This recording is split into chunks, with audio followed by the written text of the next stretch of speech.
I have to say it is striking how out of touch the majority of politicians in this House are with public opinion.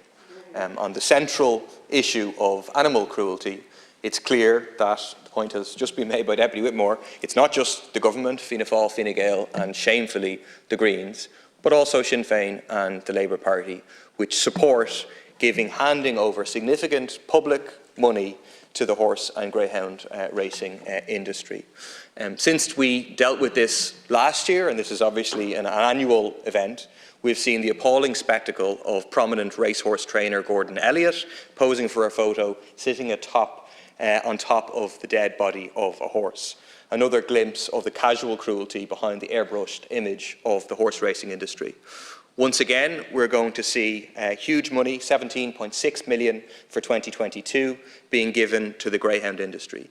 And nobody can pretend not to see and not to be aware of the widespread cruelty which is well documented within greyhound racing. It is an unavoidable point behind the industry which Deputy Carthy described as a success story that should be celebrated. It's 2 years since RT Investigates exposed that the industry was breeding 10 times as many puppies as it needs, and up to 6,000 dogs a year were being killed because they're not fast enough.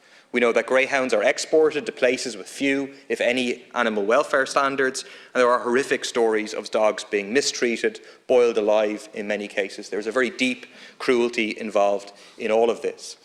I want to make a brief point and make a call in relation to hare coursing, that we need to have full clarity in terms of what happened in relation to the Loughrea Coursing Club, which had its licence suspended indefinitely. When I asked for the post-mortem on the deaths of the hares in a parliamentary question, I didn't get an answer to that. We need full clarity on all of that. And the basic point, which I think the vast majority of the public would agree on, is that we would be far better off, for example, doubling the funding to the Health and Safety Authority by taking the funding away from the greyhound racing industry. That's the choice that the government makes, not to fund many very worthwhile things and instead invest in an industry which is unsustainable and which is based on animal cruelty.